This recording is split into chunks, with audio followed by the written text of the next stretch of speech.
Hello and welcome back, ladies and gentlemen. I am your host with the most, TheChronicToast. And today we are diving right back into BattleTech Extended 3025 Commander's Edition mod by Harry78 for the BattleTech game by HBS. Hopefully everyone out there is having a good weekend. Ours has been a little rough, but we're working through it, and we are here to try to de-stress, make terrible decisions, and have a lot of fun along the way. Looks like we got some friends here in chat. We got a Hamster of Wrath, we got TheChronicToast, and a few days back we had Master15616 follow the channel, so thank you very much for that. If you can hear it in my voice, I'm a little bit tired. Mini toast, it's a thing, so we're working through it. We're having a lot of fun, and it's all part of the adventure. And Siren Lord, oh yeah, vote for more bad decisions. Oh yeah. Got myself some caffeination and beverage ready to roll. No coffee today, just straight carbonated Diet Coke. Figured that would be, it'd be a little better if it's cold. It'll work out all right.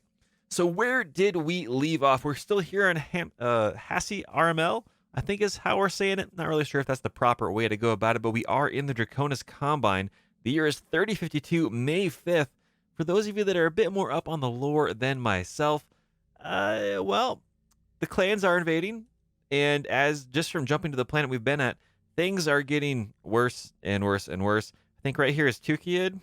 Yeah, this is a very famous battlefield. I think it's about ready to kick off. We'll see what happens. We are not going to be anywhere near that place. I hear is a horrible, horrible, horrible place to be here in a little bit. Got all sorts of clans crushing here into the territory. Yeah, not fantastic for them, but hey, we are still hanging around here. Saren says, I love that flashpoint. Yes, there is a Tukiyid flashpoint here in BEX3025. I don't think we're going to be in a position to really jump in and tackle that one, but, we'll probably see it pop up, so I'm pretty stoked about that. We are currently working our way out of the Outworlds Alliance all the way back to, well, it would be up in this territory, which is now owned by the clans. Think Clan Novacat and Ghost Bear and all that fun stuff. Yeah. To kind of, get some retribution for getting our butts kicked a little bit. But we're working through that. We got a little ways to go. Saren says, don't do it until you can field at least one assault lance, preferably more.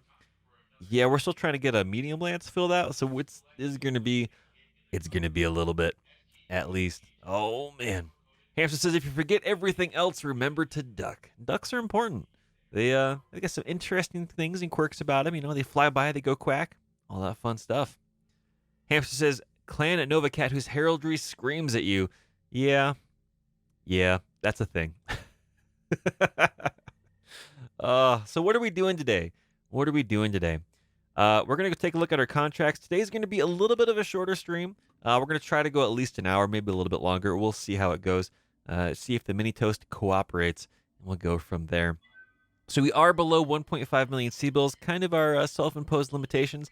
What that means is we're going to prioritize cash and C-bills versus salvage if we're below 1.5 million C-bills. And if we are above 2.5 million C-bills, we will prioritize salvage. So with that being in mind, because we are planning 8 pieces per mech to build, CT destruction on, if a pilot caps out with all of the wounds, they're gone. Some of the most difficult settings possible that you can run here in this mod for BEX3025. I think we're probably going to try our hand at Show the Flag. Now, this is a battle in an urban biome.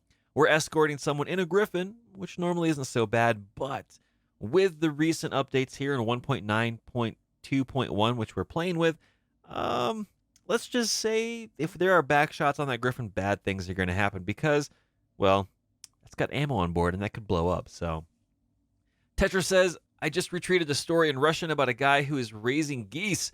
Most adorable thing I've seen all day. Oh, man. I've seen and read a few different stories over the years of people that have taken that approach. And geese can be really nice. They can be really mean. But regardless, they're pretty majestic. They're pretty cool creatures that do a lot of nifty, interesting things. I know for our Canadian friends to the north, Canadian geese are a bit more of a nuisance and a hassle in many situations than we see down here in the States. It's because they don't spend a lot of time here in the States, though they are present. There's a lot of migratory paths and stuff. But yeah, it's all part of the adventure, Hamster says, I've been learning the simulation mode. It was a wake-up call, but enjoying it. Yeah, simulation mode is no joke. We are playing on that difficulty. Things definitely are different. We've got our XP growth on extra slow. Just everything you can do to try to make the early and mid game that much more important. Every little bit counts. Every little weapon loss is huge, and so your decisions have a lot more impactful weight, right? Absolutely. Hamster says geese can be horrible things when they're angry, but you can say that about almost anything. That's true. When they're not angry, they're pretty cool. They're pretty cool critters. Absolutely. So I think we're going to dive on here to show the flag for the Draconis Combine. We are below 1.5 million, so we're going to prioritize those beautiful, beautiful, luscious sea bills. That is very, very important. Hey, Tug, welcome to the chat. Welcome to the channel, my friend. Oh, yeah. Hopefully your day is going well. We're going to be diving on here into this contract. It is against the Pirates. That's okay. They're not very friendly with us. That is all right. And actually, before we do this, I think we need to repair some mechs. It's a very, very important thing. We need to make sure that our mechs are all in one piece. Oh, man. So we got a lot of repairs to do. We're going to put probably 2 days, I'm guessing, back on the clock. We've got a repair base largely, up to speed. And we got a lounge coming our way here in 1 day as well, so that'll be nice. Oh, man. Tug says, yep, was doing errands and had lunch with the dork parents. Oh, nice, man. Nice, nice, nice. So rumor has it that Tug actually took Mrs. Tug, the dork wife, out to lunch today. Hopefully it went somewhere good and tasty. That's always important to have good, delicious food. Oh, man. Petra says, yeah, goose droppings on the parade field in the army base where my unit would do PT is an ever-present hazard. Yeah, we run into the same thing here in local parks and stuff where the geese usually hang out, especially when they're flying back south. It's kind of a biohazard of sorts. It's kind of a thing to be worried about, but such is the life with geese around. We're going to put a day back on the clock. Looks like we're going to get the lounge completed, which is good, and one more day to get the generator to roll. So there we are, and the Jenner is ready to rock and roll. We're going to get another upgrade here going here in the area of the ship upgrades. Words are hard today. It's been a long, long day already. Whew. But I think we're going to go back in to get some more upgrades going. Get an upgraded lounge. I think it'll be all right. Boost that morale a little bit. Give everyone a little bit of a space where they can go and chill and hang out. Have a little bit of fun along the way. Served cold. Oh, man. Welcome to the chat. We got all sorts of people jumping on in. Our stream was a little bit delayed today. We had some technical difficulties and mini toast difficulties. And we're going to be streaming here for a little bit. We're going to try to stream for an hour, maybe a little bit more. We'll see how it goes. Get at least 1 or 2 missions in. And kind of round out the weekend. Prep everyone with a good solid anchor for the woes of Monday to come. We'll see how that goes. Tug says we picked it up. We're still limited in our social gathering stuff. Yeah, we're the same way here in Utah, here in the States, for the most part. There's a lot of politics in play, but we'll see what happens. So, Hamster says, Mini Toast, big effect on the world. Yeah, oh my gosh. Mini Toast Crunch applies more to just, doing little ab raises and stuff. It takes the timeline and just shrinks it on down to the available time that you can do to do stuff. So yeah, today, a little exhausted today. Relying on caffeine a little bit more than usual to get through, but we'll do all right. Let's dive back into those contracts now that we got our, mechs repaired. Show the flag. We're going to prioritize those C-bills. Pick one, get 4. Just shy of 500,000 C-bills. We'll probably walk out of this with 350,000 if we're successful with bonus targets. We'll see how that goes. Making the Pirates a little angry. That's all right. They're not going to be our friends this time around. So we got the Griffin in down here with the VIP. 1 gunnery. Oh, man. At least there's Guts 3. Oh, man. Oh, boy, oh, boy, oh, boy. Yeah, that's going to suck. Oh, that's rough. Oh, man. Yeah. Good thing we got LRMs. That's going to be helpful. PPC, not so much. So who do we have available to dive on into stuff? We got the Tug Bobo down here. Phoenix Hawk Vindicator and other Vindicator. Yeah, I think that'll work out well. We'll put Tug over here into the Phoenix Hawk, I think is what we're probably going to do. The Firestarter might not be too bad, but the Phoenix Hawk's going to have the ability to get in, get out, get some gunnery going on, and fun stuff like that. Hamster says, I always put the VIP shooting last to make sure everyone else strips the evasion. Absolutely. Give the absolute best opportunity for that thing to hit. Yeah, we'll see. Hamster says, she got a bloodthirsty voice pack. Gets me every time. Oh, man. Nice. Cern says, yeah, the pilot's not going to hit the broadside of the barn. Yep. Even if you're inside the barn, it's unlikely. Absolutely. Tug says, may play one tonight in MechWarrior Online for the lulls. Oh, man. Dorkwife says, howdy. Oh, well, howdy right on back. Got ourselves a situation here we're working through. This is a one skull difficulty mission, pushing to two skulls, and because pirates are involved, it could be two and a half. So everybody could die. We'll see. We'll see how this goes. What else do we got in here? We need to get a good pilot, I think, with some good gunnery. Everyone else is pretty much tuckered on out. That's okay. That's gonna work out just fine. I think we're gonna bring a Steel Warrior down here. Got some good guts over here on the Zap, the energy focused Vindicator, doing some decent work. I think it'll be all right. And I think we'll bring. Who do we want to bring? I think we'll bring Sarvik down here for the PPC powered Vindicator as well. Pilot 2 will be alright, but guts are pretty high. I think it'll be okay. Hamster says the Phoenix Hawks are lethal in simulation. Jump over your head, backstab, ouch. Absolutely. They're really, really good. Unit identified. Oh, man. Thank you very much for the host, Tetro. That is awesome. Thank you very, very much. It's much appreciated, man. Oh, awesome, awesome stuff. Tetra, earlier you said your mom was from Salt Lake City, huh? Cool stuff. Yeah, it's an interesting place. I'm from the Midwest of the country here in the States, and Utah is an interesting place. There's a lot of cool stuff here. There's a lot of job opportunities for sure. And the population is definitely a lot more mellow and nice, and surprisingly, up to speed with modern culture and things like that than I expected it to be when I originally moved here. That's largely because there's a huge inrush of people.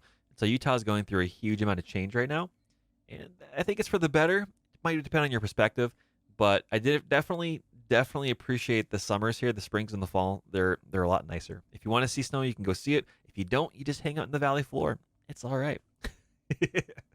So we're gonna hit that deploy button. We're gonna get stuck on in and see how it goes. We got the Tug Bobo up here. We got the Steel Warrior, and we've got Sarvik. Oh yeah. We're gonna hit that deploy button and see how horrible this goes. It's probably gonna go a little bit sideways, and we'll go from there.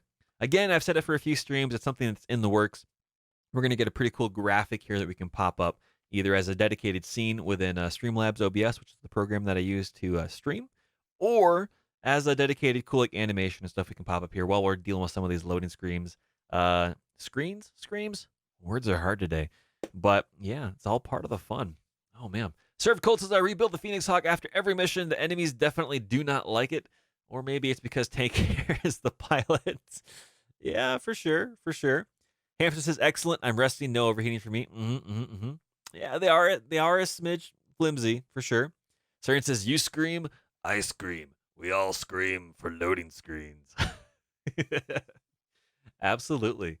It's interesting, really. So after a series of updates that they pushed through from the Windows 10 side of things, everything loads a little bit slower here in BattleTech. And it's an interesting thing. So I've tried this. I've rolled back the updates and tried loading just to see what would happen, and it loads faster. So I'm not really sure what exactly they did on the Windows 10 side, whether it's messing with like the game loading and the prioritization or what. But yeah, it's definitely a loading situation for sure. Oh, chat, look at that beautiful, beautiful horizon up there. Red all the way through to purple, just barely in there. Roy G. Biv for days. Oh, man. Nice, nice, nice, nice. Tetra says there's definitely some job opportunities in my field worth looking into out there in Utah. I grew up in Dayton, Ohio myself. Oh, man, you lived far south of the border. I grew up in the Upper Peninsula of Michigan, so that's the part connected to Wisconsin. Anything that was the far south, that would be considered lower Michigan, like Lansing and Detroit.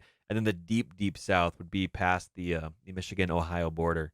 Yeah, it's a whole nother country down there. Absolutely. Dayton, Ohio has got some interesting things in there. I think it's Dayton. It might be an adjacent town less than an hour away. Has the NFL Hall of Fame, which is pretty cool. So, yeah. Hamster says, you don't see the Argo dodging all those rocks. Nope. Nope. Absolutely not. And it says also top tip, delete your ModTech folder, not the injector folder, then rerun ModTech. Help me a lot. Yeah, we're going to have to try that out here in a little bit. We have a pretty fresh install, so we'll see how that goes. And one thing at a time. Oh, man. So what do we got here? Destroy the enemy lance and keep the official alive. One skull could flex to a two skull, could flex to a 2.5 skull because, pirates are involved. We'll see how that goes. 427,000 C-bills. Pick one and get four. Not too shabby. Oh, man. A mid-level Korean official has decided to personally patrol a moderately dangerous region over the planet House. We've done our best to dissuade her, but she's insistent that she show the people she's willing to take risks on their behalf, rather than let her stumble around in the family's ancestral griffin until some opportunistic pirate decides to murder her. We'd like for you to escort her and keep her alive. On one hand, a griffin is a tough mech given the kinds of enemies we're likely to run into out here. And on the other hand, any official who thinks personally patrolling is a good idea may not be the best pilot around. Well, Darius, she's pilot level 2. The gunnery's level 1. Needs more time at the range, that's for sure. Oh boy. Let's hit that begin mission button and dive on in. Let's see how this goes. Hamster says pirates probably forgot armor at one skull. If it is a one skull, we'll see. We'll see. That's right, it's a rainbow. Oh man. I suspect this will be a waste of your time, Commander. I'm perfectly capable of taking care of myself. We're being paid to accompany you. If there's no fighting, we got paid to stretch our legs and take in the sights. Hey, XO, I've got multiple blips here. Looks like pirate livery. In that case, Commander, we're weapons hot. Keep that VIP alive. I'm listening, you know. Don't talk about me like I'm not even here. When it's time to evac, Commander, I'll pick you up over here. Hey, can you even hear me? Is this thing on? How do I tell if my radio is working? Hello? Oh boy. Oh, this is going to be a fun adventure. Let's see, at least for the VIP, what we're dealing with here. So it's full armor, which is good. And, you know, stock levels in the back, which isn't the end of the world. But we're full armored on the VIP, which is useful. Well, we're going to need it. We're going to absolutely need it, I think. Oh boy. Saren says, no, you can't VIP. You will not be able to hit the sheet. We'll see what happens. So where are we at? Where are we dealing with? We are backed up kind of into a corner, so any reinforcements, if we do in fact see any on this mission, are not likely to come from our left or right flanks. They're going to be coming from our opposite flanks out here. We got a little bit of a trek to work through. We saw at least one general up there with a silhouette and an outline. So the question is, how do we go about this? I think what we're going to do, because our evac zone is over here, I think we're going to work up this way, work through all of this, and then re-engage over in this territory. We'll see how that goes. We're going to go through this one step at a time. And with them having a general over there, it's not necessarily going to be the best opportunity to stay and, you know, avoid contact. But we're going to get a situation where we have that evac zone prepped and available near us. And as we go through that, we'll be able to use that as a pivot point to work from. That's the theory anyway. We'll see. We'll see how that goes. So fingers crossed. Oh, man. So how's everybody's day going today? How's everybody's weekend been going? Hopefully it's going all right. Ours has been a little bit of, rough, not getting that much sleep because of the mini toast in our lives, but that's okay. I'm pretty excited about the week coming up. It sucks that it's going to be a big work week for me. You know, my real job outside of Twitch and YouTube and all of that. But we're going to see some pretty cool things, and I'm hopefully going to get some better resolution on what my rest of the schedule this year looks like. So fingers crossed it works out well. And if not, well, we got some BattleTech that we can work through, kind of de-stress a little bit and have some fun with that. Hamster says, just keep the right shoulder one piece on that Griffin. Understood. I will do my best. Tetra says the Pro Football Hall of Fame is in Canton. That's where it is. It's closest to Akron, and then Cleveland further in that direction to the north. Dayton's about 3 hours away, much further southwest. Ah, gotcha. I got my cities mixed up there. I've driven a lot through Cleveland, going from the Midwest over to the Northeast, doing a lot of travel on the roads. So infinitely familiar with Cleveland, but I've only stopped in Canton, as it were, once, as part of a vacation effort to kind of, sigtsee and stuff, which is pretty cool. So let's see, we're sprinting over here. Harrison says the weekend is a resounding meh. Took a break from my own BattleTech shenanigans to come here. Oh, man, well, thank you very much. Hopefully our poor decision-making and efforts to dig ourselves out of a hole, which I'm sure we are already in and we just can't see it yet, are going to help, bring a little bit of joy and a little bit of smiles to your day. I know for many people, Mondays suck and the weekends coming up are not ideal, but we're going to do what we can to, kind of help along with that effort and bring some enjoyment and laughs to the adventure that is the week to come. Oh, man. Hamster says, I keep losing half a Shadowhawk every mission. I wouldn't worry. That's what we were doing with our Griffin in our previous playthroughs. The Griffin would just lose the shoulder that had all the weapons and ammunition in there. And that was not ideal. That was not ideal at all, but, it's all part of that adventure. So we're flanking pretty hardcore up here, and Tug is not running into anything just yet. Our Vindicators are slowly bringing up the rear. That's okay. Spread the ammo. Yeah, you can try that. It's an interesting perspective, right? Because I like to keep my ammo with my weapons. That way, if there is a crit, if I lose the weapon or I lose the ammo, they're useless without each other regardless. And I'm not a huge fan of putting all the ammo into legs. You can definitely do that, and it is a good, solid pro tip to keeping a lot of dangerous situations away from you, and making sure your mech is more situated.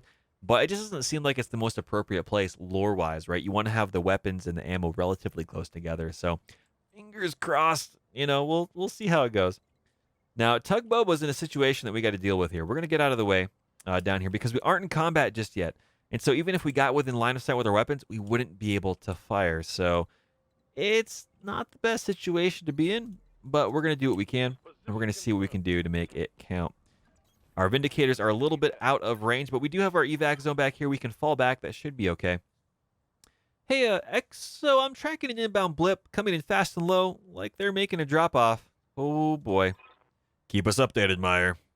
So, chat, this could be bad. This could either be more reinforcements, or this could be a counterforce from a different faction that will hopefully help us fight the pirates, but we might have to fight them. I don't know. This is a pick one, get four mission, so yeah, Siren says it's going to be bad. Yeah, that's what my guess is. It's probably going to be bad. But our goal is to destroy the pirate forces and then keep the one end alive. So fingers crossed. We'll see. Hamster says the armor rules in simulation allow for more guns. It's great, dangerous, but great. Yes, absolutely. So for those of you who don't know, if you're playing in simulation mode, there is a restriction of how much armor you can throw on your mechs, and it brings it closer and closer to tabletop standard for the tabletop BattleTech style game. And as a result, you can't just throw extra tonnage of armor. You have to focus in on extra equipment, heat sinks, things like that, which isn't a bad thing. But it does mean that your mechs are a little bit more fragile. You need to really focus a bit more on positioning. So right now, for example, we have an unknown blip. We've got a Hermes 1B, which has 3 medium lasers. This is personally, I think, one of the more dangerous Hermes. On top of it looking pretty cool. Look at that here. Look at that, Mr. Freeze gun on the left-hand side. Pretty fun and cool looking, but still, it looks all right. Hermes do pop up a lot, yeah. They're a pretty decent little, way to go about things. They're all right. So, give me one quick minute, ladies and gentlemen. All right, and we're back. Oh, man. So what do we got to deal with here? Got a Hermes up there. Hermes are relatively common-ish, I've found, because they're a good scout mech. They can do a lot of cool different things like that. So, I'm not too surprised at them. They're not the best mech in the world, but the Hermes 1B, sporting 3 medium lasers, it can pack a punch for the tonnage that it has. Now, of note, these are full armor pirates, so I think this mission might have flexed up to at least a 2 skull. We'll see how this goes. So our mission is to get rid of these pirates and then bail. Fingers crossed we can do that without issue. Hamster Vast says, yep, they do pop up a lot. And Surin says, the Shadowhawk, the Shadow really helps with the menace. It's true. It is true. Hamster says, painting your mechs bright pink to wrong-foot the enemy. That's a good way to go. Yeah, you might have got us in a little bit of trouble there, Hamster, going through with what you said. But it's all right. We're going to see what we can do to make this work. We're gonna get through this. It'll be fine. Don't worry about it. We have a Jenner 7K. I don't know what that is. That sounds a little terrifying. Let's see. What's a 7K? Okay. It looks just like everything else. Quad medium lasers, SRM4. If anyone knows how this is slightly... Oh, ferrofibrous. Oh, I want one of those. That means we got more space and tonnage for armor and extra goodies and weapon systems, possibly enough to actually get enough ammo to make the SRM4 worthwhile and not cook this mech to oblivion. Oh, that's exciting. That's a Cretan refit, I'm guessing? Yeah, absolutely, because of the K designator. That's cool. We're getting into Tier 2 tech, which is awesome. I'm pretty excited about that. Let's take a look at what these mechs look like down here. This one's got a kind of like a half and half, logo here. Reminds me of a big giant like a robot, which is cool. And this is the standard looking, a little bit of livery down here, which is all right. So that's pretty spiffy. That's pretty darn spiffy. I want a piece of that. I think we're going to spend our pick 1 and get 4 on that. Yeah. Ferrofibrous case. Oh, that would be nice. Slightly less armor.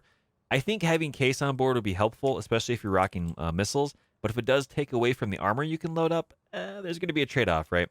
So we will see. Now we're not going to spend the VIP or the Tug Bobo just yet. They have still a little bit of evasion pips. We're going to try to get everyone else a little bit closer so that we can hopefully get in here and get some focus fire going on. Words are hard, but we're working through it. It's all part of the adventure, all day and every day. So the question is, what do we want to do? We do have those LRMs. We're going to pivot just enough to get Sarvik over here. We're going to get those LRM 10s rolling. Not the best chance to hit, but I do think I'm more terrified of the Jenner than I am of the Hermes. The Hermes might have some extra things like a big active probe and things like that. I don't know. If anyone wants to look up the Hermes-1B and let me know, that would be useful. But as far as the 7K, I think it's just a standard Jenner with ferrofibrous instead of normal armor. So we're going to spend a little bit of our LRMs over on that, strip one of those evasion pips, and see how it goes. If we can, it might just be something that we can do. We're going to pop up here with the VIP. Not ideal, but actually we're going to step back a little bit there. This is as far as we can. And pivoting a little bit to the right-hand side, I think, is where all the ammo is. Yeah, the right torso. So we're going to pivot just enough to get that red signal. There we go. And now we're going to launch everything we have. PPC, LRM 10, everything at that Jenner. The PPC misses, no surprise. We did get a few hits with the LRMs, though, so that is good. Oh, man. Commander, I've got eyes on a new lance in the AO. Looks like Davian markings? Oh, chat, what are we looking at here? It looks like we got a Jenner. Or no, sorry, a Locust. And whatever this thing is, I don't know what that is. Leaning close to your television screens, your monitors, whatever it is that you're looking on, your phones, your tablets. What is your best guess on whatever this is? I have no idea. Looks like a minion, like from the movies. I don't know. Weird stuff. Oh, man. Well, we're going to see what we can do. Darius. Oh, crap. This might get messy, folks. Commander, keep that VIP safe. These new targets are not part of the mission objectives. Well, my monitor ain't that big. Yeah.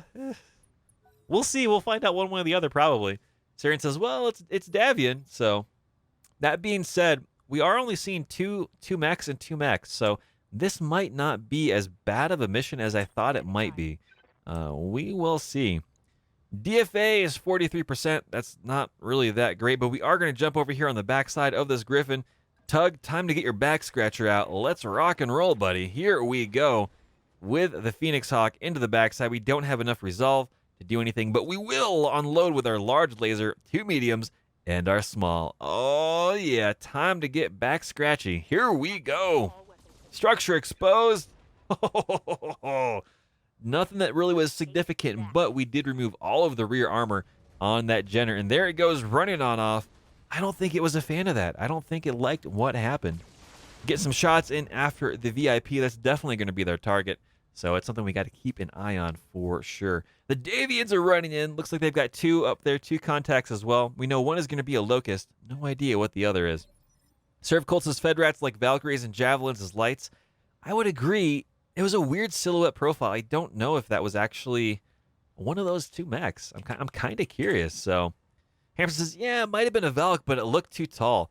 It looked like, I'm trying to think of like, like the big giant like angry cylindrical looking robot from like the Voyager series where it's all in black and white episodes. That's kind of what it reminded me of, like a nice 50s style, just like smash and dash robot. Not really sure. Crig0077, welcome to the chat. Welcome to the adventure.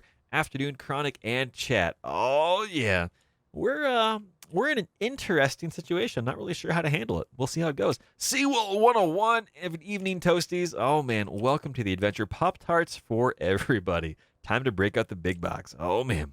So we're going to have Sarvik with our Zap Zap here. We can get a shot over here, I think, from just where we are. It's not a great shot. Maybe we can jump a little bit closer. I think we can. I think that's all right. Maybe we can get a little bit higher. We're gonna live dangerously. We're gonna jump up here on top of a building.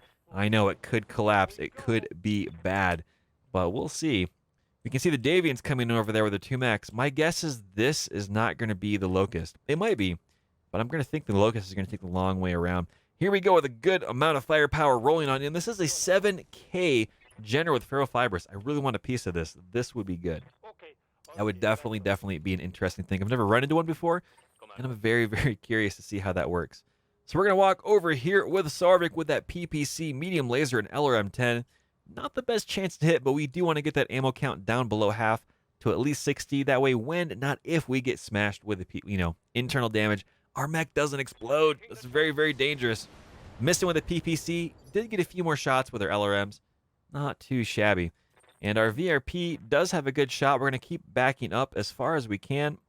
Here we go. And still get both of those chevrons over there. Being able to get in there and get some good optimal firing distance. Pivot just enough to keep that right torso as safe as we possibly can, because that's where all the ammo is, and if that gets critted, this mech is going to explode, and therefore that would be really, really bad. Here we go, 52%, 47, basically a flip of a coin. We're going to wait to get our resolve up a little bit higher. We don't know what the extra mech is the Davians are bringing. I'm a little worried about it. So here we go, boom, the PPC hits with the Gunnery 1 VIP, not too shabby. The last time we took a VIP out in one of these missions, they were worth their weight in gold. It was amazing. This time around, not quite so much. Tug Bobo's getting harassed by the Hermes over there. I don't think the Hermes likes that mech being behind him. It's all right. Tug Bobo's going to continue to get up here. And we are running a little bit hot, so we're going to come up on the backside, maybe the side. I don't know. Either way, we're going to smash and dash away. Here we go. Small laser status. Go get him, Tug. Get that Phoenix Hawk rolling. And boom. Left arm destroyed. Oh, man. Small laser booming in. Boop. There it is. Not too shabby. And the Jenner is running away. It's a little bit scared. Getting some fire into the side of the Phoenix Hawk. They're working through that right arm over there. Definitely got to keep an eye on that. Here comes the Davians. Oh, they're reserving. They're playing the reservation game. Interesting. This could be a problem. We shall see. Oh, man. Hamster says, I started in 3025 as I figured all the 3050 tech would kick my butt in simulation. It's a good place to start, Hamster. We had a Pro Pirate campaign where we started in simulation mode, and it really helped me learn a lot about the game, which is pretty cool. For anyone that wants to see and get access to that, you can find that archived over on our YouTube channel, as well as new videos that come out. We have 3 a week, as well as all of our back catalog of things that fall off of Twitch are over there on YouTube as well. This episode that we have today is going to be going up on Friday, so if you want to see more of this or share it, you can always watch it over there as well.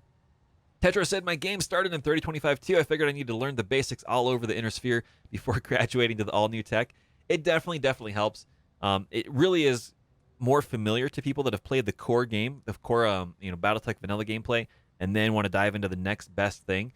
I highly recommend starting in 3025. I think it's a really good year to work with because it gives you all the access to the things you're familiar with, as well as slowly introduces, hey, the AI is a little bit smarter. Some new tactics are available, some new mech weapons, some new systems are available to work with. And once you get comfortable with that, then you can really dive on into the later things. Now, you can do this all out of order. Pick the year you want to dive into. I mean, if that's what you want to do, go for it. But if you want to kind of ease into the new changes, I think it's a proper way to go, absolutely. It's really fun, and I really highly encourage it for sure. Plus, you get access to some mechs and stuff when you start in 3025 that you will not see in 3052 or anything like, or other years like that, 3053, simply because they still potentially exist during 3025, whereas in later years, they might not. So that's what's really cool about that. So what are we working with? Steel Warrior up top. We're going to jump a little bit more. One more building over, I think. Continuing to focus in on this Jenner. Not the best chance to hit, so we're going to turn off that PPC. That's all right. And that'll be okay. Here we go. Bazap, bazap, bazap, bazap. Looks like we missed all those evasion pips. Not very ideal. CERN, I don't know exactly what mechs do phase out, but I do know that between 3025 as well as the Fourth Succession War, like 3039 and stuff like that, after that era, that certain mechs become less likely to be seen, more so because of, in the lore, like certain factories are destroyed, or, you'll see certain mechs that have been held in reserve that are used and they're all wiped out. You can really take a look over at sarna.net and really focus through what, era different mechs phase through. But Harry has accounted for that, and he's the mod author. Harry78 is the mod author of everything here in BEX3025. And for those that don't already know, we are playing BattleTech Extended Commander's Edition 3025. It's a really, really awesome mod. You can go find it over on nexusmods.com. For those of you that are watching over on YouTube that can't see chat, just go over to nexusmods.com and search 3025, and it'll pop up. It'll be the first thing that you see, and you can get access to that mod as well as access to their Discord via that page, which is pretty darn cool. So that's right. Sarno.net is best wiki. Absolutely, for sure. Tetris says, I'm not ready for simulation mode yet, but I've got 5-part salvage, lethality, and cord mechs are always lost. Yeah, I really, really enjoy playing an 8-part salvage because by the time you really start rolling in your light mechs, you're starting to begin picking at and getting access to being able to buy parts for medium mechs. And so I feel like it's a really good progression, and it's much more difficult in terms of, what you're able to tackle in 1 skull and 1.5 skull, 2 skull missions with a lot of lights. It really forces you to think outside of the box and really focus in on lance cohesion, what your overall tactics and approaches are for sure. So Ham says, I never play with lethality. I'm not that brave. Well, I enjoy it, and we haven't had that many pilots die. So I always kind of expected it would be higher, but it is what it is. Oh, man. So what do we got? What do we got going on here? Oh, baby. VIP and Sarvik. Can we get Sarvik a little bit closer? Not really. I'm not seeing any direct. Oop. There is a direct line of fire, so we're going to do that. We probably didn't need to jump, but we're in pretty heat neutral as it is. We're going to have Sarvik getting a long-distance shot. Not the best chance to hit. That's okay. We're going to save our Resolve and our Persistent Strike for when Tug is ready to go next. And the PPC didn't make it to the target. The building got in the way. Thankfully, it's not there. Saren says, remember jump affects accuracy? Yes, it absolutely, absolutely does. That was a misplay on our part, but we're going to roll with it. It's all part of the adventure, so. Oh, man. So what do we got left? We got the VIP. Still being able to get some long distance, some good shots here. We want to make sure that we can get all 3 chevrons on the outside of this available, or 2, because those are the weapon systems that they have. And so we're going to move up a little bit closer. Again, pivot to the right just to protect that right arm as much as we possibly can. And we're going to get up here and get some more shots with the PPC and the LRM-10. Oh, man. And the PPC hits. Gunnery 1. Holy wow. The VIP's doing some work. And there it is. We got the pilot on the Generous 7K to eject. We might actually have some salvage left from this, which is not too shabby. Not too shabby indeed. There's a Locust coming around the top side, so over here is going to be whatever that additional minion-shaped mech is. I don't know. Hamster says the VIP is secretly an assassin. Well, at this point, I'd say it's very likely. There's a lot of crazy stuff rolling on. Now, Tug's running a little bit cooler, which is good. We can't quite get up into the backside, but that's all right. We're going to get up here and work through the right side of this Hermes. So there it is. Bada bing, bada boom. 70% across the board. Not too shabby.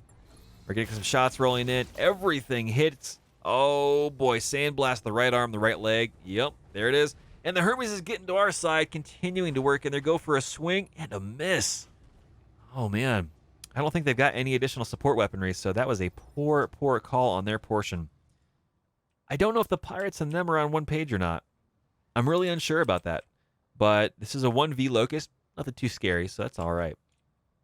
Serve Cole says, yep, took a while to work up to be comfortable with that. Absolutely, absolutely. Seawolf says, I rarely go over 4 parts just because I hate the lights and want to get out of that level as fast as possible. I've found that the more time I spend with lights, that I'm forced to work through, meaningful builds that aren't just super cheesy, but actually cohesive with the rest of the group. I found that I've liked it, and I didn't expect that up front. And the reason for that is because with lights, I found specifically like the Jenner, the Locust, and a few others, even the Commando, if you use boom and zoom tactics where they run in to get max evasion pips, they shoot, they run out, they regroup. If they've got extra things like sensor lock and stuff, you can use those abilities there. And you just go back and forth, even to zoom all the way into melee, keeping your evasion pips. It really feels a lot closer to what they were meant to do. It's constantly be moving all the time. And I found a lot of success with that, which has been a lot of fun. So, absolutely. Hamster says, I've kept a spider alive for about 400 days. Good scout, 2 medium lasers, 2 small lasers. Got 5 kills in 1 mission. Nice, nice, nice. Tetris says, I didn't realize how important lance cohesion is until a recent mission where the Op4 kept dropping lances in the AO. I took on 3 lances systematically with almost no evasion, and the results were surprisingly effective. Yeah, absolutely. If you've got a good lance cohesion and you've got a plan on how you can, cover the weaknesses of other mechs with strengths of others, including pilots, you can be very, very effective as a battle ball for sure. Early game, I like to move a lot. That's why I prefer having the ability to go in and do melee if I need to, because I'm not just moving one or two hexes or pips and going in for a melee. Usually, I'm moving a great distance into melee, and so I keep those evasion pips. It allows me to do damage, cool off, and then I can move back out into a different area. Now, with the recent rebalance on armor in the simulation mode, that's more dangerous, but it still feels pretty darn good. So, Hannah says it doesn't feel like you've earned your first medium. Depends on my mood. Um, it really depends. It really depends for sure. One thing at a time. So, yeah, I like the challenge of the early game as well, Surf Cold. I think that's really, really appropriate. The game does a really good job with it, so I'm pretty excited about that. Now we've got our own Vindicator down here. We're going to come up on the backside of this Hermes, and we're going to unload everything we possibly have, including the PPC, and we're going to spend the Precision Strike to go through the central armor on this mech. Fingers crossed it works out good. So, Steel Warrior, let's go get him. We miss with the PPC. Everything else burns on in, and there goes a torso. There's going to be a pilot injury for sure, and the CT is wide open. Oh, man. Davians are just letting us do our thing, so I guess that means that they're not friends with the pirates, question mark. We'll see how that goes. Can we jump and get better line of fire? We can a little bit here. Again, we probably should have just walked. That was probably most likely another misplay, but we're going to work through it. We're going to see what happens. So here we go. PPC medium laser LRM 10s. Oh, man. Lots of misses. More damage rolling on in. They are stressed. We finally got them on the pilot panic chart. If we can do a little bit more damage, they will eject before they blow up, which is good. The VIP, we're going to get a little bit closer. There we go. 2 chevrons on the outside, which means we're in the optimal range for our weapons. And we're going to pivot a little bit to the right. We're not going to pivot too much. I really want to see what they have coming around this corner. And precision strike-wise, over here on this Hermes, 72% chance. This probably means we're going to miss. So we will see. Here we go. Oh, man, the VIP. 3 PPC shots in a row and 1 kill. Somebody got toasted. Oh, man, that was awesome. Wow, VIP Gunnery 1 status for the win. Everyone is saying, Darius and Sumar says we're good to evac at this point. We're not going to get out of range of this locust. It's going to be able to catch up to us. So we have to deal with this before we can properly, fully evac. So I'm not worried about the locust. If it gets behind us with that medium laser, it can open our mechs up pretty heavily, especially with the medium laser removing the armor and the machine guns getting in for crits. I really want to know what this is. So we're going to play that reserve game and see if it moves. What are we dealing with here? It jumped. And it's got a Beagle active probe. Huh. Now I'm very curious. And the Locust gets to go again. I should have paid attention to the chart. It's all right. We're working through it today, chat. We are definitely powered by caffeination. So poor decisions are going to be made. Oh, man. It could be an Oscout, Cern. I'm just really confused because I didn't quite recognize the sensor ghost, the logo that we had. I'm very, very curious about this. So I'm going to go poke it with the Phoenix Hawk, I think, if we can get some line of sight. We're going to jump over here. We're going to see what this is at point blank range. What are you? It is an Oscout. Okay. Oh, that's what it is. Looking at it from this angle is kind of a cylindrical surface, so that's what you're looking at. It is an Oscout 7K. So again, this is the Cretan variant, and yeah, it only has tag. That's it. It doesn't have any weapons on it. So I guess it can melee. That's a thing. All it has is tag. Well, we can't really do a lot of damage to this, but we're going to poke it. Little small laser boop with a tug bobo. And we miss. That's all right. A Cretan version in Davian? It's definitely possible, sir. And so every now and then, like a lot of times what you take a look at is the giant tables that are out there, for mech selection and stuff. Sometimes you will see mechs that have been taken, captured, and reliveried, possibly even re-outloaded and stuff. And so you'll see some of these mechs in limited numbers get used in different, houses, liveries, and stuff like that. This is definitely a case of that, where you have a K variant in House Davian territory, especially right now, where there is a little bit of skirmishes and things going on, and so you've got some cross-border pollination of mechs that have been captured and reused. So a Locust and this, I think we're going to finish up these individuals. I am really not too worried about this. Yeah, I think it's going to be okay. We're running a little hot, so we're going to send Steel Warrior over there to go punch away. We'll see if we can make a connection. Probably not. That's all right. Stripping some evasion pips, getting a little bit closer, having some fun. But, oh man. So what are we dealing with now? We've got our VRP. We're going to take a step back, but I think we're going to get some more evasion pips. Keeping in mind Hamster of Wrath's verbiage over there. I think it's the proper way to go. We're going to move just a little bit here. Can we get one more pip? Not quite. So we're going to stay over in cover, pivot over here, take some shots in. And we're unlikely to hit. That's all right. No big deal.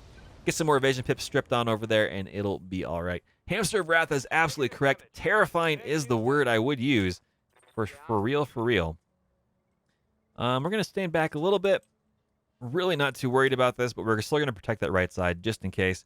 And there we go. PPC fire still hits. 4 hits in a row with a PPC gunnery 1. Yeah.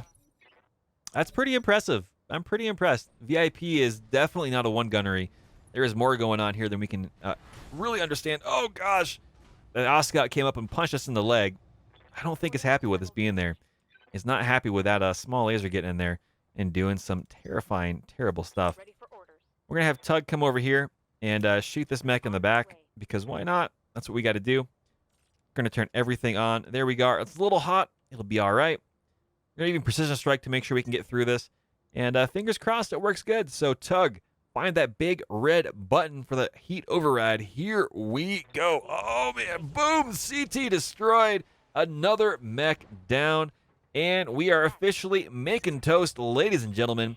Shutdown override successful. That Phoenix Hawk is glowing bright red. We are officially making product for sale this week. Toaster strudels, Pop-Tarts, you name it. It is cooking with Tug. Oh, baby. So Steel Warrior, we're going to have you walk around right over here, face first into the enemy, and this tag-only mech that, by all accounts at this point, should probably just bail on out. That's what I would do. So, yeah, it's true. It's true. Hamster says, apparently not all K variants are Cretan. Some are the upgrades or adjustments in 3050. This is correct. Absolutely. Karita actually entered into a lot of joint manufacturing agreements, as I understand it, around this time frame. And so you're going to run into situations where that is the case, which is pretty darn cool. So, Hamster says, I left the handheld fan in there from last time. They'll be fine. Absolutely. Sarvik. Can we get a little bit closer? Can we jump anywhere closer? Not really. So it's just going to be where we are and firing LRMs away. That's all right. There we go. Over the buildings we go. LRMs into the tag monstrosity. A few hits. It's okay. Got that shoulder opened on up. This mission, ladies and gents, is pretty much all but over.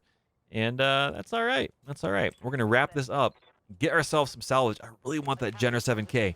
That would be amazing to grab a piece of that, because we can then hopefully get in there and build some stuff up. However, this Oscout only has love for Tug right now, continuing to smash and dash on into this mech.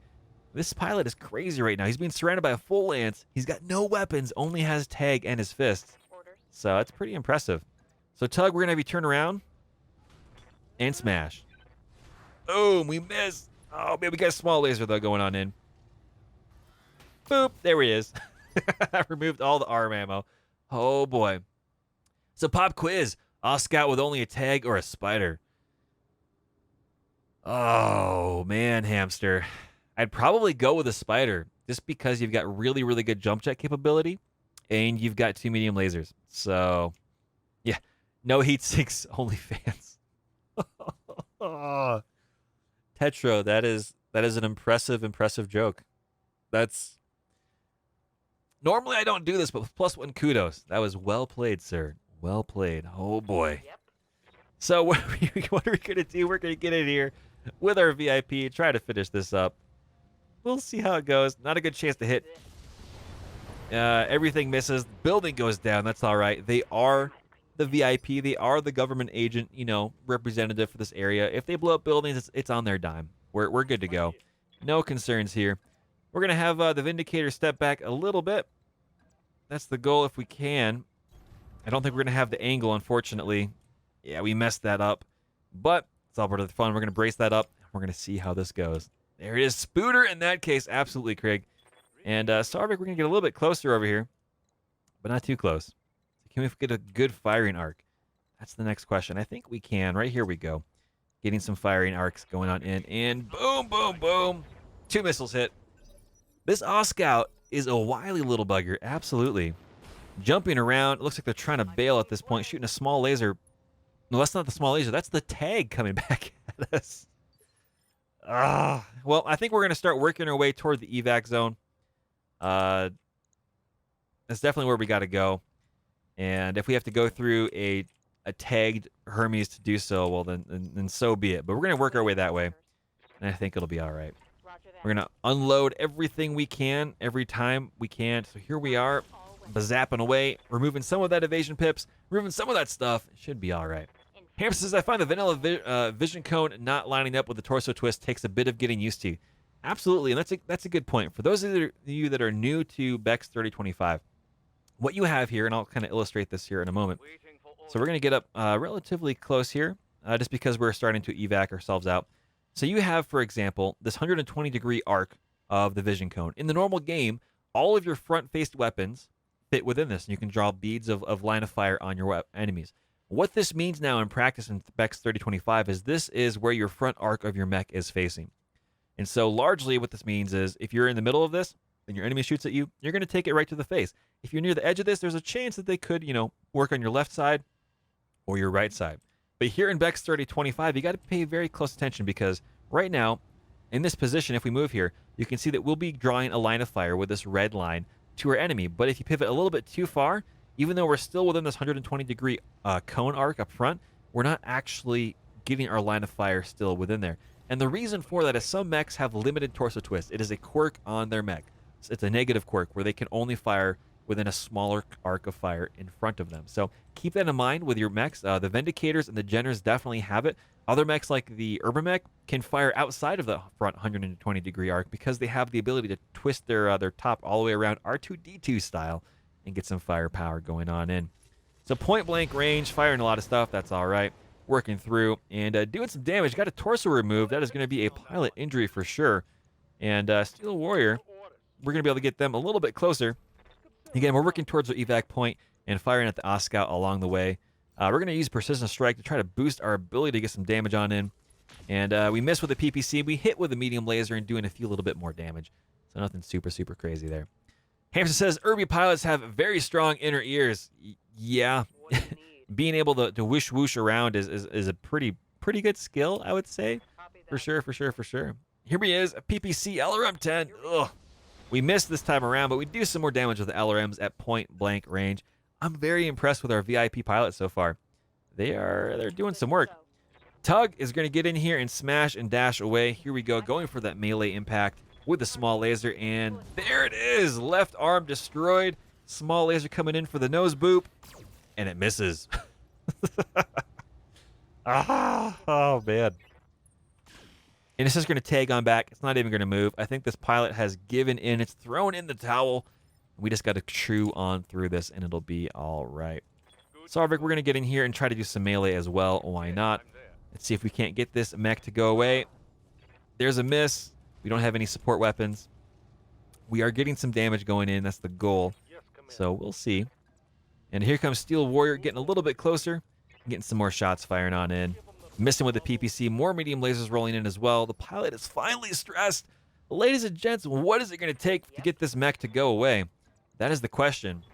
We're just going to get in here and surround it and smash away. We miss with the melee. Oh boy, oh boy, oh boy, oh boy. That Oscout ain't quitting. Absolutely. It's going in for the melee back on our own thing.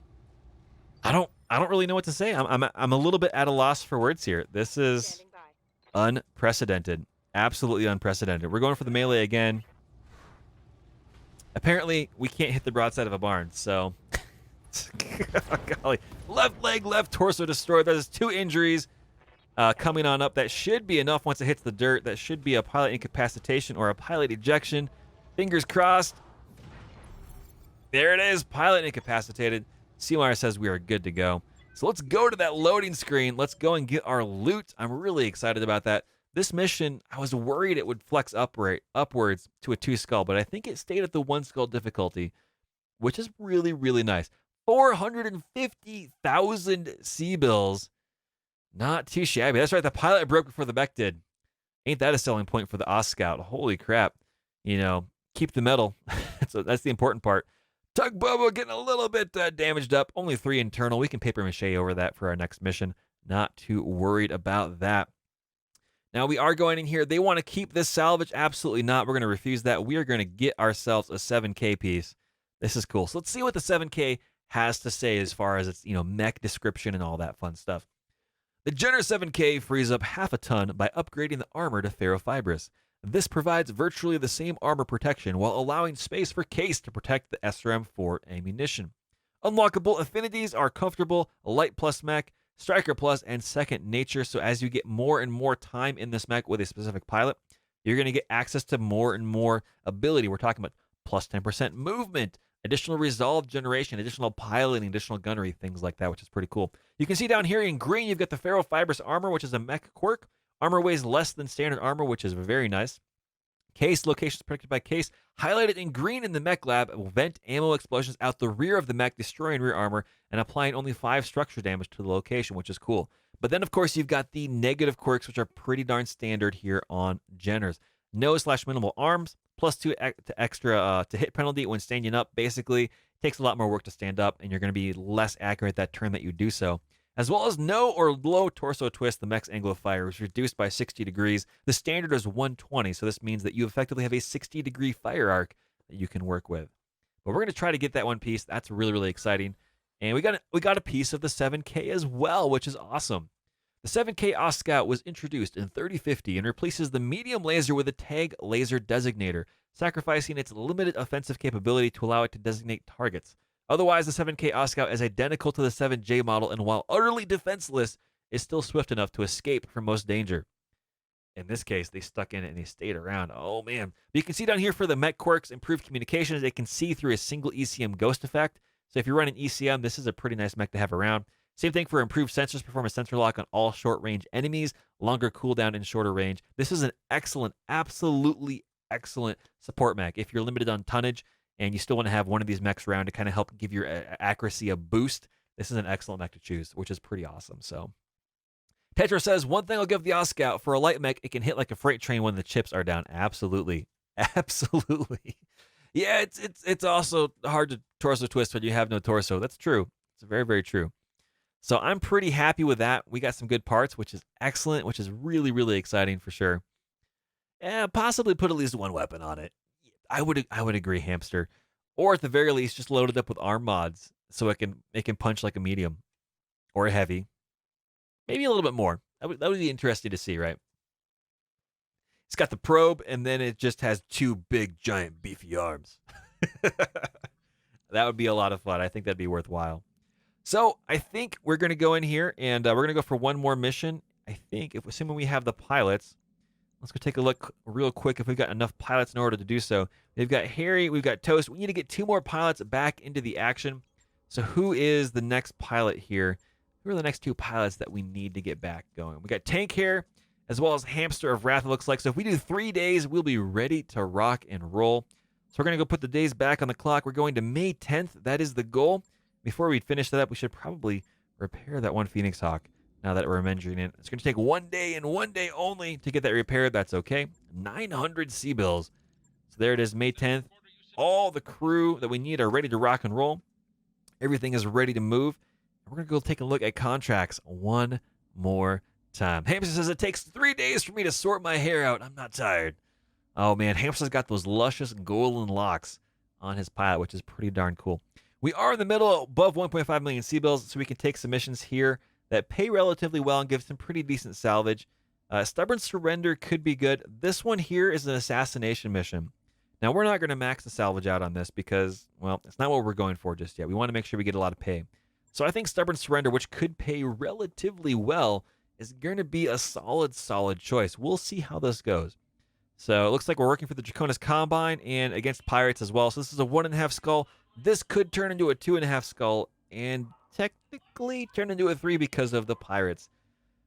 So this could be a particularly deadly mission. We shall see. We're going to leave it right here in the middle. 346,000 C-bills. Pick one, get 6. gaining popularity with Dracona's Combine and making the pirates a little more mad. That's all right. Not a big deal. Hamster says it'll be fine. Yeah, it'll be fine. I'm sure it'll be fine. No worries at all. We're just gonna pull in the pilots that we have. Tank here, and you know what? Actually, rather than taking Toast out, I think we're gonna go put one more day back on the clock, and that way we can get one more pilot, who I believe is going to be Served Cold. So Served Cold here on the 11th.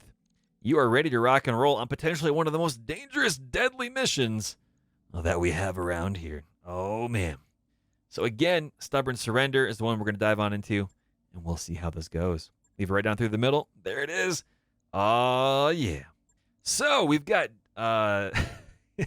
Served Cold. We've got Tank here. There's Hamster of Wrath. We're just going to put people down here for the moment. At the moment, we'll see how this goes from there. Yeah, we're going to put DK over here into the Vindicator. And, you know, I'm sure it'll be okay. I'm sure it'll be okay. No need to worry. Nothing crazy, ridiculous going on. It'll be all right. And I think we'll bring Harry down here too. See if we can get Harry some extra abilities and goodies. So the question is, what do we want to do? We've got our mid-range Brawler, the Phoenix Hawk. We've got our Vindicator Zap, which is our energy-focused Vindicator. And then we've got our more traditional LRM-focused LRM-10 medium laser PPC Vindicator down here. So the question is, who is used to rolling in what? Serve Cold rolls in the Vindicator. Not too worried about that. DK also rolls around in the Vindicator. Pretty happy with it, I think. So fingers crossed. Serve Cold says, you've been overworking me again, Toast. There better be hazard pay. There might be. There might be. Phoenix Hawk pilot down here getting more and more comfortable is Hamster of Wrath. And Harry 78, is there a mech that they're used to? The Jenner, they're slowly building some affinity with, so we'll bring them back in with that. Oh, baby. Oh, man. Is everybody, ladies and gents, everyone here in chat ready to dive into this mission? This is potentially going to get very, very, very deadly and dicey. The withdrawal button is always going to be available, but we shall see. Oh, man. Doom! That's right. So you will doom with a triple O for that ooh sound. Hamster says, 680 armor and amazing hair. Let's do this. Oh, baby. We're going to hit that deploy button. We're going to get stuck on in, and we're going to see how bad this goes. We'll see. Fingers crossed. I'm going to grab a little swig of caffeination here. So, ladies and gents in chat, the question is going to be, will we get out of this mission successfully, or is it going to be a failure? I'm going to put up a prediction here in a quick moment, and you can bet channel points on it to see which way it's going to go. Oh, man, caffeination is so, so delicious. It is so good. So I'm going to set up a prediction here. That is the goal. And the question is, will this mission be a success? The question is, yes is one answer. No is the other. And so this is going to be available here for about 10 minutes. So if you got some predictions you want to make, now is the time to do so. So there we go. Prediction is rolling. If you want something to do with those channel points, this is something that you can do to make that count. And so here we go. We got that beautiful, beautiful, orange to blue. Oh, man, look at the oceans up there, kind of that turquoise color. This game is gorgeous. It is absolutely gorgeous whenever you get the chance to do it. There is a lot of faith so far with a yes. We'll see what happens. If everyone votes on one thing, no one can necessarily, win extra points. So if you want to put 1 or 2 points into the no side and it works out, one, that'll be a bummer. But unfortunately, you got a really good opportunity to pay a lot of good stuff that way. Make it work your way. So what do we have here? Destroy the legacy lance of pirate mechs. Oh, boy. Many years ago, we fought a lengthy conflict with the pirates here in the Hasi RML system. Recently, however, news has trickled in from a remote region of the planet. Enemy forces harrying regional transportation. Eyewitness reports describe very old mechs in colors from the conflict long since ended. You are to show these old mech warriors that the war is over for them as well. Commander, we can't underestimate these old-timers, but fortunately, we can expect poorly maintained mechs. Finish them quickly. Oh boy, ladies and gents, let's begin mission. Fingers crossed. This is probably going to go sideways, upside down, and on fire. We'll see how this goes. Oh boy. Oh, man, for and against. We'll see what happens. It is even. Oh, man. A legacy of scurvy and awesome paint jobs. Yeah, there could be some awesome paint jobs. Looks like we found our targets, Commander. Move forward and clear them out. I don't see them, Darius. We just know they're in the area over here. Be careful. These mechs may be old and poorly maintained, but they can still kill you. Well, good to know. About time we saw some concrete. Yeah, I don't disagree. Ladies and gents, we're going to zoom in here and kind of pan and tilt the camera up. Look at this. Look at how beautiful this is. Look at this. This is fantastic. Oh, man. There's probably someone up here on the top of this tower way up here going, oh, no. What is happening? Oh. Well, look, this is what I'm talking about. Some of the lighting and stuff here, this is just gorgeous. You know, the reflections coming off the windows, the buildings. This game just, it can be so, so beautiful when it wants to be. And it's really, really exciting when that's the case. But taking a look at this from a tactical standpoint, we see the map boundary right here, this little tiny, yellow line. We aren't in a corner on that side, and we aren't in a corner on this side, not really. So if there are reinforcements, they could come from our left or right flanks. Words are hard. So my tactics and strategy, I think, are just to move forward and go straight for the enemy if we can. Really depends what kind of transformation this is. That could be a dangerous thing to stand next to. But we're going to go straight towards the enemy and then determine if we need to rotate left or right counterclockwise, and we'll see how it goes. So fingers crossed. Hamster says, don't overheat me. It will frizz my hair. Oh, man, get that nice, beautiful perm going. That would look pretty cool. That would. Craig says, spectators lining the roads, enjoying the show. Absolutely. Asking for autographs and all that fun stuff. So here we are sprinting on through, destroying all of their Teslas and all those other cars. What do we got going on? We have one mech up here. My guess is we're going to be fighting mediums. Yeah, all those orphans see. Well, absolutely. My guess is we're going to be fighting some medium mechs. This could flex up. This could flex down. We only see one right now. I have a suspicion that there's more. So, we're going to start flanking around this way. There's a second mech up there, and we're going to start flanking around the other way, I think. We will see. All right, so there is one mech coming down this way. This is good. This is line of sight blocking terrain. Unless they've got a lot of jump jets, it's not something that we really have to worry about too much. I'm going to sprint Harry pretty far over here, getting those evasion pips and basically sitting and getting prepped and ready. We'll see. Hamster says, watch out for the Wolverine Phoenix combo. Phoenix goes at a knit 5. Yeah. Been there, done that. It's painful, but it's very, very cool. We got both of our Vindicators over here. I'm going to wait on that. We're going to play the reserve game and see what they decide to do here. So they're reserving down as well. We're going to keep going, and they're going to reserve back down. And so we're going to go. Now, if we go and they go and we go, which is a weird thing to say, but what it means is there's not going to be any weird initiative shenanigans. If we go and then they have us go again before they do, that means one of these mechs likely has an initiative modifier. We'll see how that works. It might not be the best situation to be in, but it'll be all right. Who has the best jump jets? That's going to be the question. It might be DK down here.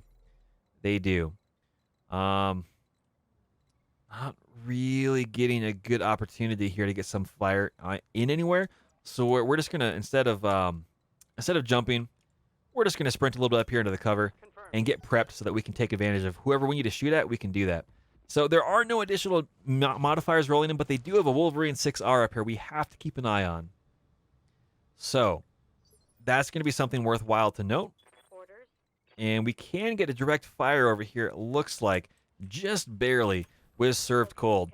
And we're going to use that PPC and LRM-10. Now, again, this is a poor chance to hit with LRMs, but I want to get this ammo count down to 60 or less before we start husbanding our shots a little bit. We start, being more careful because we don't have case on these mechs. And if you have an ammo bin without case, if it gets hit and critted before if it's above half full, it will detonate, which is not useful for the mech survivability and pilot's general well-being overall. PPC, solid impact. They are low on armor. My guess is they're 50% down. Don't really know. Oh, it's only 25% down. This is going to be a little bit more difficult. There are some LRMs coming in. There is another mech out there somewhere that we don't quite see. Yeah, Hamster, they do have a Wolverine. It's like they're listening to our comms, What is this over here? That is the question. Something with a big elective probe. Oh, man. That's not great. There is another mech out here somewhere lobbing missiles from some distance. We do know that, at least, for the very least portion of that. So another Oscott, most likely, I think, Hamster. I absolutely agree. Standing next to a bomb. Yep. And it's the electrical transformer as well. So we're going to see if we can get someone to go. We have the Phoenix Ock up here. We can jump up. Not only can we be on top of a building, which isn't always the best thing, but it gives us an accuracy bonus, which I'm desperately going to need right now. So we're going to do that. And we have a Hermes 2 4K. What? No. Oh, two large lasers. Oh, golly.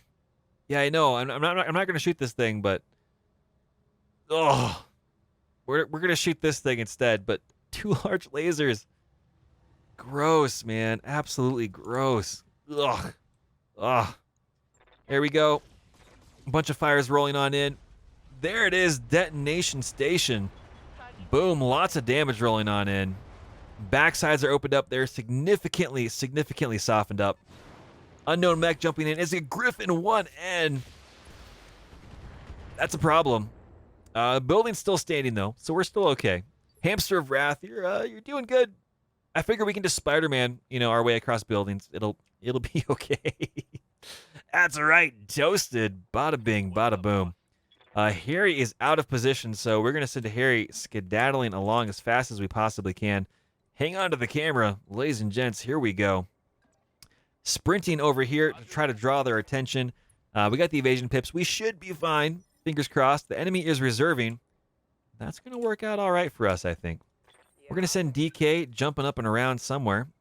We might actually just have to walk over there if we can't get a good line of fire. But we're going to move over here a little bit, stand next to this, firing garage, and just kind of shoot at probably which one of these mechs is the most dangerous one. The Wolverine has an AC5 and SRM6. I'm a little less concerned about this. Large lasers can put a huge wallop on us, so we'll see. We're going to go this way. Really poor chance to hit, though, because of all the evasion pips. Precision strike, will that help? A little bit. We're going to hold off on the precision strike. That's the question, is what's the better chance to hit? We're going to go for the Wolverine. We kind of have to. We hit with one thing, so there's at least that. But I want to save that precision strike until we can guarantee a little bit better chance to hit. And it might be worthwhile to do that with the General over here and Harry, who is, tanking like a champ with all those evasion pips, doing some solid work. So we're almost out of time on the prediction. Ladies and gents, if you think this will be a success or a failure, get your votes on in. It is 1.4 thousand points for and 1,000 points against.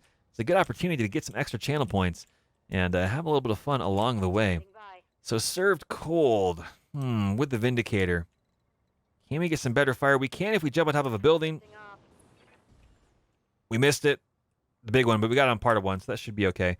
So 26 and 23, 28 and 20. We're going to get a better chance, I think, shooting at this Hermes, so we're going to go for it. Fingers crossed. Here we go. Oh, and we do impact with the PPC and get a few of the LRMs on there as well. Oh, man. Hamster says it would be on brand. Ding the Op4 fall off a building. For sure. It generally seems how it would usually go. But we kind of guessed that we'd be facing a number of mediums. And that's where we're at. There are 4 enemy mechs in here now, ladies and gents. Oh, there is a fire starter. Well, I think what we got to do now, honestly, is fall back. If we keep pushing into this, bad things are really going to happen. Yeah. Not ideal. So we're going to come over here and shoot the Wolverine in the back, I think. Yeah, we'll see. We'll see how this goes. Hamster says, Chronic, you might want to tinker with the alternate bulwark skill mod. It gives you 20% protection if you're out in the open. Helps with the lower armor, I find. Oh, okay. I'll have to take a look at that here. We are running a little bit hot. That'll be all right. Oh man. Oh, this is dangerous. This is a very dangerous. Even if we do a precision strike, we're not going to get a lot of firepower in there. So we're going to see how this goes. Large laser. Small laser. Turn off the large. There we go. We're going to go for it. We're going to try to do the precision strike on the back. Actually, we're going to just go for normal strike. We're going to see what happens. Here we go. 2 solid misses, and Hamster blows up the building that he was just standing on. So I guess that's out of the way now. Nothing to worry about there. It's all right. Oh, it's changing something with the existing JSON files, huh? We have floating arms, apparently, on the Hermes 2. Interesting magnetic attachments. Looks like they're a little bit out of sorts. That's okay. It looks all right. So I think that's a good point, Hamster. And it might be worth mentioning over on the 3025 Discord page or Nexus Mods page for consideration. I think for now I'm going to leave everything kind of alone with where it is, just because I don't want to mess with stuff too much. I just kind of want to leave it alone for the time being. I think it would still be appropriate. So we're going to get Harry over here. We have a good 41% chance to hit, lower over there. So we're going to use our Precision Strike to try to blast through some portion of this mech to try to reduce their firepower. And not quite enough, but this mech has 2 large lasers. Oh, man. That is just legitimately terrifying. Honestly, that's... oh, man. 4 mechs. I was happy when we had 3, but 4 mechs? Ooh, not ideal. Here we go, PPC, medium laser, LRM-10. Hopefully we don't blow up this building. We blew up the building. They can now see Hamster of Wrath. This is a problem. Oh, Hamster, I'm so sorry. We did go into this saying that this was likely going to be a deadly, deadly mission. Thankfully, that Transformer explosion really helped us out. But at the same time, it is an item of consideration, right? So here we go, PPC medium lasers rolling on in. Hopefully we can put this Hermes in the ground. There goes a torso. There's the leg that has 2 pilot injuries for sure. Oh, yeah. And they're panicking. Fly, you fool, as they bail on out. Now it is finally... I was going to say, 4 versus 3, but I had to wait to see if Hamster of Wrath would blow up on that Phoenix Hawk. Yeah, Hamster, we're going to move you. We're going to give you Vigilance, because that'll remove your stability damage. And also minimize the impacts you're going to be taking here. Now, you are getting pretty messed up over there. And you are running pretty hot. So we're going to jump you way over here out of the line of fire a little bit. And pivot the damage side, to the bad guys, because that was a mistake. But it's all right. And we're going to see if we can't get some firepower rolling in. You're running a little bit hot, so why not? We'll unload everything. Large laser, medium laser. Hope you brought your fan. It's going to get a little roasty toasty in there, so here we go. Now we got 1 hit. Did a little bit of damage, and you found the override button. The Phoenix Hawk does its shenanigans again. We are officially making the 2nd round of biscuits, Pop-Tarts, and toaster pastries, and bagels if you're so interested in the Phoenix Hawk today. The bakery will be open soon. Oh, buddy. Seawall says there is a friendly fire option in Rogue Tech. Don't know if it's the same one, but it definitely makes you more careful about the lines of fire. I would be a huge fan of that, especially as an option that could be toggled. So, Harry78, Harry, if you're out there listening, consider that a request for myself, at least for consideration, is a friendly fire option in the difficulty settings. I think that'd be really cool. It'd be a double-edged sword, right? That'd be pretty darn awesome. So, that being said, it's not a super duper requirement, but just adding more to the immersion, that would be pretty darn cool. I think that'd be pretty nifty. Yes, Commander. So we're gonna have Harry kind of book it over here. See, can we get a good line of fire? I'm not really sure if we can. We could see that mech is the Griffins is still pretty good, pretty much one piece. We're gonna move Harry all the way over here, Moving to position. and they're just gonna have to rely on those 3 evasion pips. We're gonna try to kind of just get their attention just a wee little bit. We miss all across the board. Maybe we can kind of drag that Griffin over a little bit. We can use the rest of our mechs to focus fire. As the fire starter gets nice and close, the Phoenix Hawk that's already... Oh, Hamster, production is shut down, my friend. Armor breach. Yeah, heat critical. Not good. Not good, Hamster. Receiving you. Serve Colt, I think we're just going to potentially fire down here. Ooh, we gotta jump somewhere else, actually. Yeah, we'll jump over there. It'll be all right. There we go onto the backside. Not the best, but we're gonna go for it. A couple misses. Structure exposed on the backside of the fire starter. That's right, Hamster. Oh gosh. Now we need that fire starter. Or we need that Phoenix Hawk. That's important. We need to keep that back. You got this, man. Critical. So, yeah, we'll see. Now I look like served cold as my hair is melted off. Yeah. Oh, man. The adventure continues. Mistakes have been made. I don't know if we've got the heat to do a full alpha strike anyway over here. But we're going to see what we can do here. There we go, you monster. Turn off the PPC. It'll be fine. 3 medium lasers. Okay, I'm on it. All firing in onto the fire starter. We got to get to the backside of this fire starter. We got to get to the backside of this mech.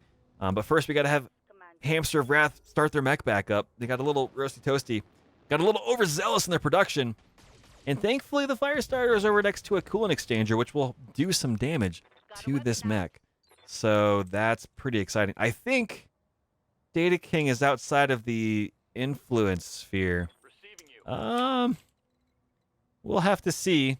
Fingers crossed. On my way. So DK, buckle up. This could get dangerous. Here we go. Target. And boom! More damage rolling into the fire starter.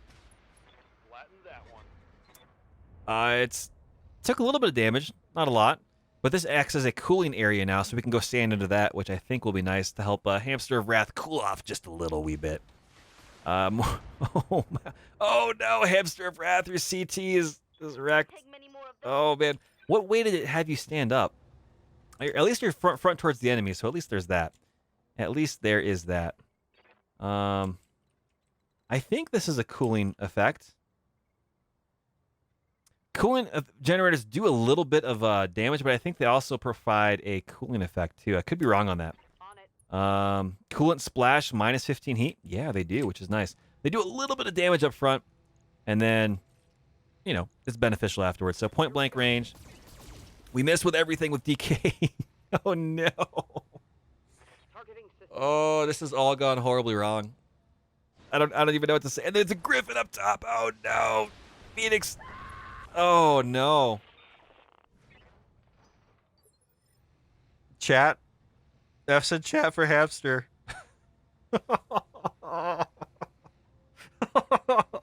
F said chat for the Phoenix Hawk. Oh no. Oh, that's a bummer. Good to go. Oh man, now it's 3 versus 3. This is actually is not that good of a situation to be in. Yeah, not great. Aye, aye. Not great. We lost a mech. We lost a pilot. That's a problem. Shoot. What did we actually do here? So we're gonna try our chances up here because that's where we orientated everything. Oh man.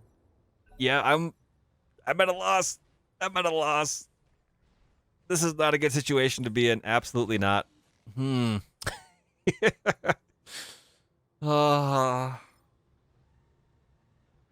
gonna miss Hamster. It's almost like I can hear his voice in chat. You know, the ghost of Hamster past is trying to tell me it's okay. You know. Ready for orders. Oh boy! Oh boy! Oh boy! We're gonna go full speed with Harry. Affirm. Zooming on over here, trying to get some more damage into this fire starter. We're gonna use precision strike. Try to work through this torso. Firing. Full complement. There it is. A couple good solid hits. Not a lot. Not a lot. We'll see how it goes. Critical hit, Commander. Woo! Spookiness. Spookiness. So, ladies and gents, if you do want to ensure that you get the chance to get in here and become our next pilot, you can always subscribe to the channel, or at the very least, that way it guarantees you your spot next in queue.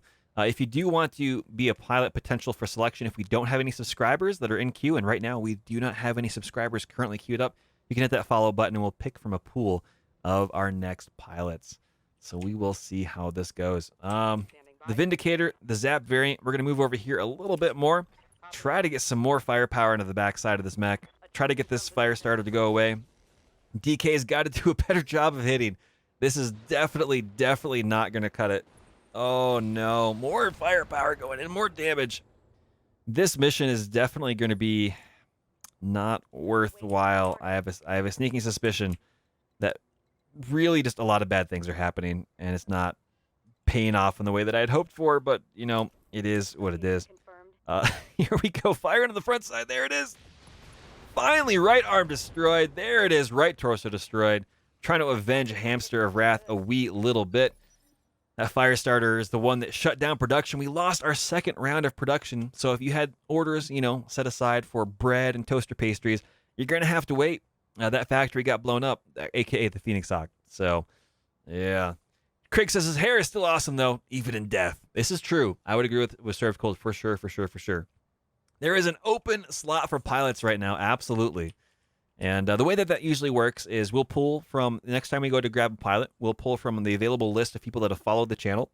But if you want to jump to the beginning of that list and guarantee that you're next in queue, hit that subscribe button to the channel, and it ensures that you are ready to rock and roll. And right now, the subscriber list is empty, so we're going to be pulling from the next list from the follower pool unless someone does subscribe. So even in death, my hair still serves. Oh, man. Talk about the grim, dark reality of what we're working with here. We're going to spend Harry back around again to try to get some evasion pips. Not quite so many, but we are trying to get the backside of this mech opened up. We're going to try to pop it with 2 mediums. There it is. And there goes another torso.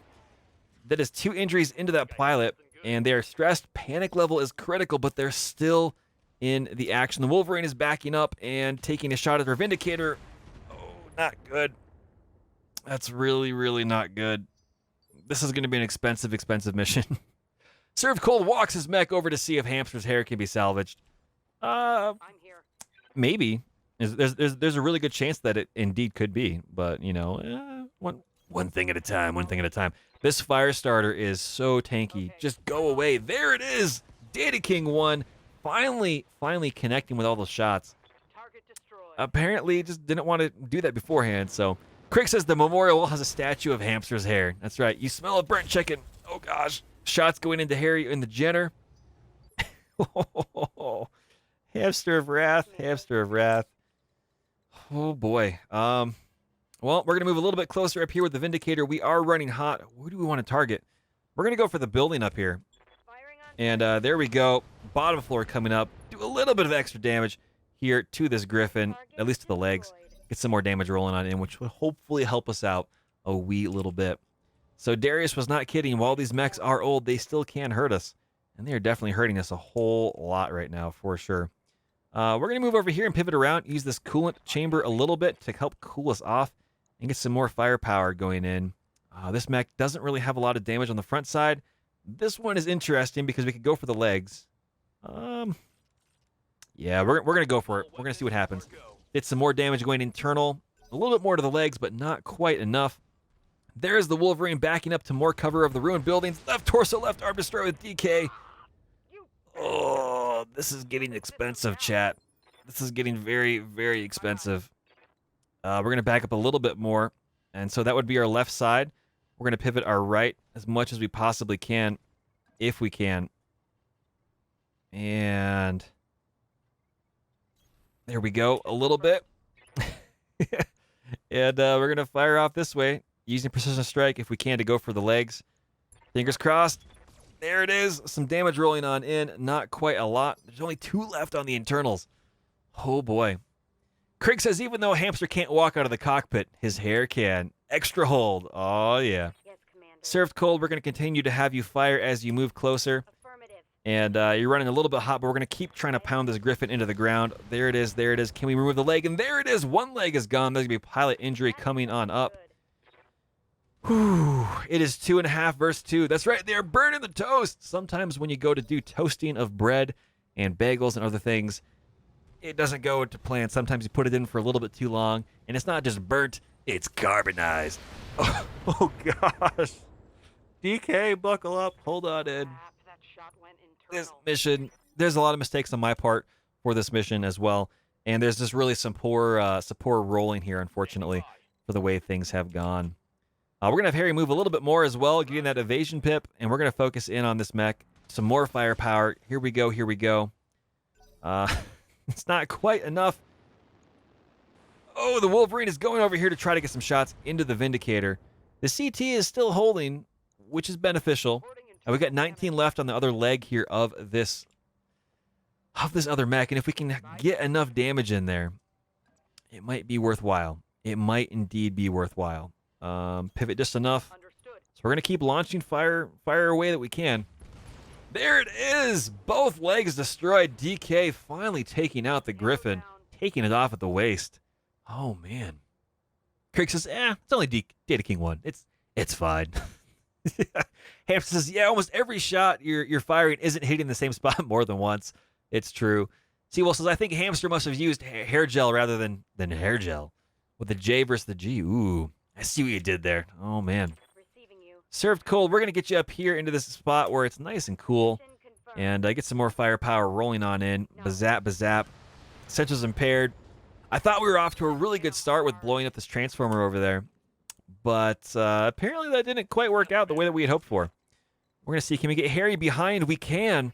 Harry is behind. They are cooled off. They are going for the precision strike on the backside of the Wolverine. The armor is removed. Ladies and gentlemen, will Harry be able to finish this up? I think the answer is yes. No, the answer is no. Why? What happened? Oh, man, 1927. Oh, golly gee whiz. Standing Talk by. about danger status. Oof. Well, we're going to kind of pivot back here, I think. Get a little bit cooler, get some more shots rolling on in, and see if we can't finish this up. Some firepower happening. Oh. Ladies and gents, as crazy and as mildly traumatic as this mission has been, specifically because we've lost Hamster of Wrath, I'm almost guaranteed. I'm here.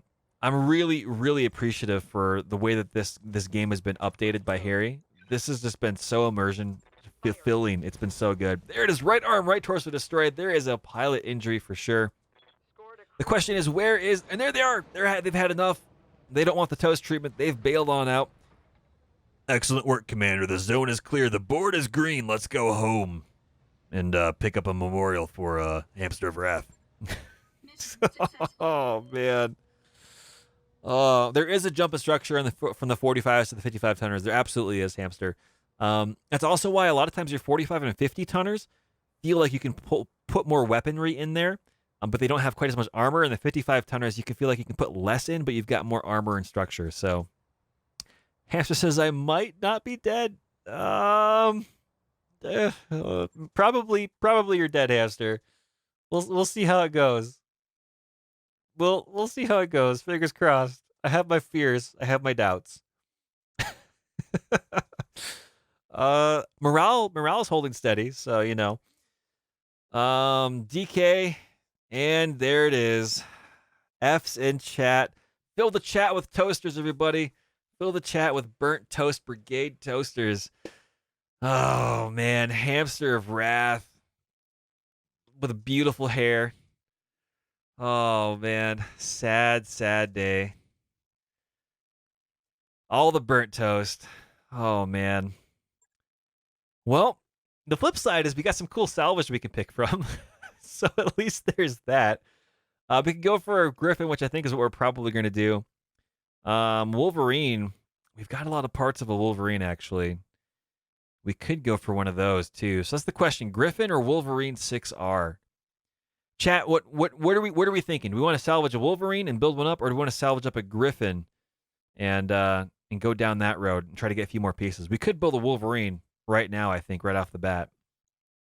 Wolvie is what Served Cold is saying. Hamster says, well, at least I didn't die a Capellan Wobby. That's true. Tetra saying Wolverine. Okay. We'll grab the Wolverine right now. Wolverine is good for the plus initiative. Yeah. We might have been able to keep Hamster alive if we had a increased initiative. Looking through here, I don't see any extra additional goodies. We'll hit the confirmation. There it is. We've got ourselves a Griffin 1N, a large laser, and medium laser, which is good. Heat sinks are always nice. Jump jets, we've got a lot of those. We'll shift click and sell that. Same thing there. That'll be okay. We're going to hit that continue button, and we're going to have to visit the memorial wall. Ladies and gentlemen, Hamster of Wrath. Oh, that hurts. That hurts. Oof. The Argo is now officially haunted, by at least people we know anyway. I don't really know who is haunting it from the previous adventures, but it's all part of the fun, all part of the adventure.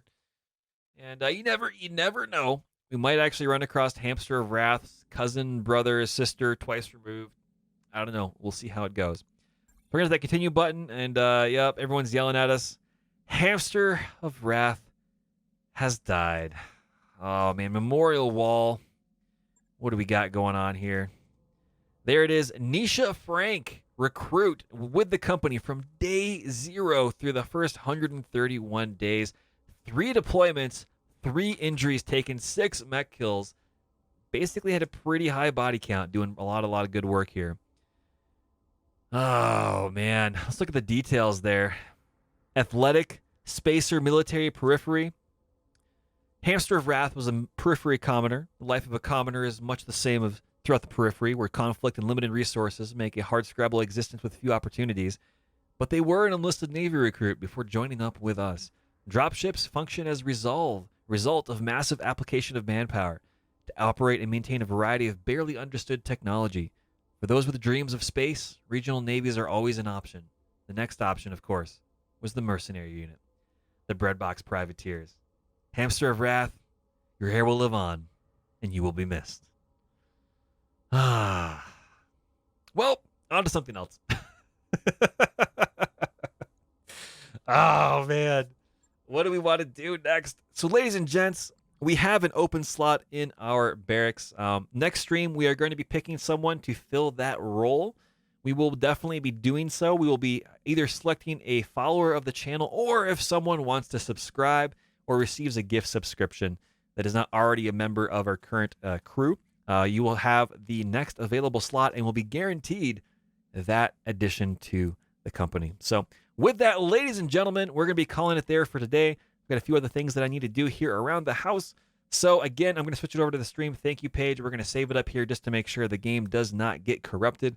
And we will find somebody to raid. I think we might go and raid Data King 1, actually, if they're currently up and running. So should be a lot of fun. Thank you much, everybody, for stopping on by. It's been an absolute blast. It's been amazing. And I will see you next time. Have a good one.